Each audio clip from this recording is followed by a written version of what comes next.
देवरलाई जवानीको नशा दिएर। म एक विवाहित 28 वर्षीय स्त्री हुँ। मेरो बिहे भएको मात्र 6 महिना मात्रै भएको छ। घरमा सासू ससुरा र देवर बस्नुहुन्छ। मेरो देवरका नाम केशव र उहाँ 23 वर्षको हुनुभयो। उहाँ खेतीपाती गर्नुहुन्छ। एक दिन साँझ खाना खाने कुर्था गला ठूलो भएकोले खाना पस्किँदा मेरो स्तनका आधा भाग राम्रोसँग देखिराथ्यो भने केशवलाई खाना दिँदाखेरि मेरो सल खस्यो र केशवले मेरो स्तनका पूरा दर्शन पायो।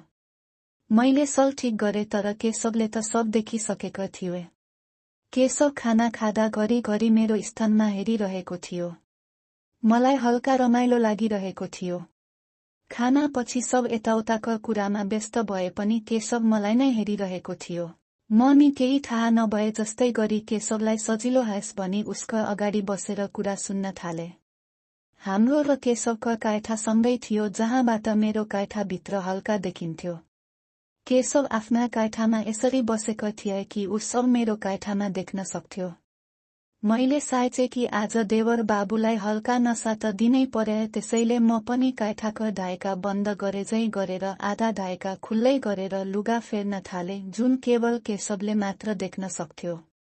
सब कपडा खाइलेर म ब्रा र पेन्टीमा कपाल मिलाउन थाले, जसकारण केशव मलाई पूरा देख्न सक्थ्यो र म घुमी केशवलाई मेरो शरीरका दर्शन दिइरहेको थिएँ। मैले त्यसै बेला उसलाई हेरे ऊ तर्सिए तर म हाँसिदिएपछि उसलाई नि डर लागेन र उसले बुझ्यो भाउजू के चाहनुहुन्छ भनेर।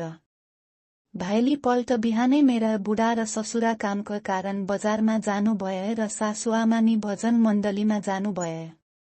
मैले नि सबेरै उठेर घरका सब काम सकिसकेको थिए। केशव आज अलि ढिला उठेको हुनाले खेतमा जान ढिला भयो।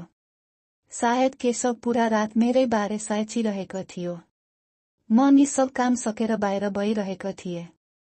सासुआमा नि घर आउनुभयो र मैले नि सासुआमालाई घरमा बसेर बाहिर भए म नि बाबुसँग खेततिर जाऊ भनी सोधे। मेरी सासुआमाले हुन्छ भनी मलाई पठाउनु भए। म केशवका बाइकमा पछाडि बसेर खेततिर गए। आज मैले राता रङको कुर्ता र सरवाल लगाएको थिएँ। म केशवसँग बाइकमा टाँसिएर बसेको थिएँ। बाटा अलि बिगिरहेकोले बाइक छिनछिनमा उफ्रिरहेको थियो, जसकारण मेरो स्तनले केशवका ढाडमा जाएर दिइरहेको थियो। मेरो छुवाइले हायला केशवका लाडा ठाडा भएको थियो किनकि बाइक उफ्रिँदा मेरो हात उसको लाडामा परेको थियो। हाम्रो खेत घरबाट 5 किमी टाढा छ। खेतमा टाढा टाढासम्म कहीँ थिएन, जसकारण मलाई थाहा भयो कि आज केशव मलाई चिकेरै छाड्छ। मलाई नचिकी अब केशव बस्न सक्दैन। खेतमा आउँदा नै हाम्रो राम्रो सम्बन्ध भएकोले खेतमा पुग्न साथ ऊ मलाई खेत देखाउन तर्फ लाग्यो। हामी खेत घुम्दै थियौं तर मलाई खेतमा कुनै चासो थिएन, म त अरू नै केही चाहन्थे। म यहाँ सोचिरहेथे कि सायद हिजोका कारण केशव आफै केही गर्ला, तर ऊ त खेत मात्र देखाउँदैछ। त्यसकारण मैले आफै दिमाग लगाएर चिच्याउँदै उसक टाँसिए। उसले के भए भाउजू भन्दा मैले नि तर्सिए जै गरी सर्प जस्ता केही मेरो खुट्टामा छाएर गयो। क्या भाउजू खाई सर्प त्यहाँ त केवल चिपली किरा है। मलाई त सर्प जस्तै लाग्यो भने तर पनि उसक टाँसिन छाडिन। उसक यसरी टाँसिँदा थाहा भए उसको लाडा अझै ठाडा छ किनकि लाडा मेरो पुती नजिक टाँसिएको थियो। अब उसलाई नि थाहा भए सर्प कुन आयो भनेर, त्यसैले उसले पनि मलाई आफ्ना अङ्गालामा मज्जाले कस्यो र हात मेरो चाकमा राखी पुतीलाई लाडातिर ढकेले। म आउच भनेर चिच्याएर उसले मलाई के भयो भाउजू? मैले केही होइन केशव भनेर छुटिए। मलाई थाहा थियो कि मेरो काम भयो, अब जे सुकै होस् केशवका लाडा मेरो पुतीमा आउँछ भनेर। उसले क्या भाउजू तपाईँ यस्तो सानो किरालाई सर्प भन्ने? मैले के गर्नु त, काठमाडौँमा कमिला मात्र है किरा। उसले ल हिँड्नु भाउजू, म तपाईलाई सही सर्प देखाउँछु, जुन देखेर तपाईलाई डर लाग्दैन बरु माया गर्नुहुन्छ। मायाले हुनै सक्दैन बाबु।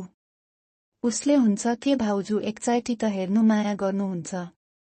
त्यसो भए हिँड्नु त, म नि हेरु कस्तो सर्प रहेछ, जसलाई हेरेर म माया गर्छु। उसले ल हिँड्नु भनेर हामी सिमीका खेततिर गयौं। उसले मलाई सिमीका खेत देखाउँदै ऊ त्यहाँ पाउने सर्प तपाईले कहिल्यै देखेको छैन, जाऊ हेर्न। म त्यहाँ पुगेर यस्तो कस्तो सर्प छ र? त्यही त भाउजू हेर्नु। मैले खाई सर्प भन्दा एकछिन भाउजू भन्दै आफ्ना पाइट खाइलेर कटुनी तल सारेर आफ्ना लाडा निकाले। यही त है भाउजू सर्प, काला सर्प कस्तो छ। म त उसको लाडा देखेर छक्क परे, कत्रो ठुला रमाएता। उसले कस्तो छ भाउजू सर्प, डर लाग्यो त हेर्दा। मम्मी हाँस्दै, नाइ बाबु, यस्तो प्यारा सर्प पाए त सधैँ माया गर्छु भनेर म तल बसेर लाडा चुस्नु थाले। मैले धेरै बेरसम्म उसका लाडा चुसे र उसका लाडा झन् ठुलो भइरहेको थियो। उसले मलाई तल खेतमा सुताए अनि मेरो कुर्ता खाइलेर, मेरो ब्रानी खाइलेर दुध चुस्न थाल्यो बच्चाले जस्तै र दुधलाई मार्न थाल्यो। मलाई एकदम मजा आइरहेको थियो। म बाबु अझै बेसरी मजा आइरहेछ अझै। उहाँ पनि दुधलाई मज्जाले मार्दै चुस्दै गर्नुभएको थियो। धेरै बेरसम्म उहाँले मेरो दुध चुस्नुभयो। घरि दायाँ घरि बायाँ यसरी गर्दा मेरा दुध पुरै राता बनाइदिनु भयो। अनि मेरो सुरुवाल खाइलेर, मेरो कटुनी खाइलेर मेरो पुती हेर्नु भए जसमा कुनै पनि राई थिएन। उहाँले भाउजू सर्प दुला भित्र जान्छ रे। म नि कसले राख्या र त्यसलाई छिराउनु दुला भित्र। कौहाले नि ढिला नगरी लाडालाई पुती भित्र छिराउनु भयो। ओ मम, त्यत्रो ठुलो लाडा छिराउँदा मेरो त सासै राखिएका अनि भित्र बाहिर गर्दै मलाई किस गर्नुभयो र म नि तलबाट चाक तलमाथि गर्न थाले र बाबुले नि आफ्ना गति बढाउनु भयो। उहाँले लाडा बेसरी पुतीमा पेल्नुभयो। म नि सब बिर्सिसकेको थिएँ, केवल लाडाले चिकेका मात्र याद थियो। करिब 30 मिनेटसम्म बाबुले मलाई पुरा चिक्नु भयो र भन्नुभयो, भाउजू म झार्न लागेका झारू मैले भित्रै झार्नु भने र बाबुले लामा सास फेरेर भित्रै झार्नु भयो र म माथि सुत्नुभयो। हामी केही बेर त्यसै बस्याए अनि लुगा ठिक गरेर घर फर्किआए। धन्यवाद। कथा कस्तो लाग्यो प्रतिक्रिया दिनुहोला। यस्तै नेपाली यौन कथा हेर्न, सुन्न त मनोरञ्जन लिनको लागि फलो गर्दै जोडिनुहोला। तपाईसँग पनि यस्तै यौन कथा छन् भने पठाउन सक्नुहुनेछ। म भिडियो बनाउने कोसिस गर्नेछु। धन्यवाद।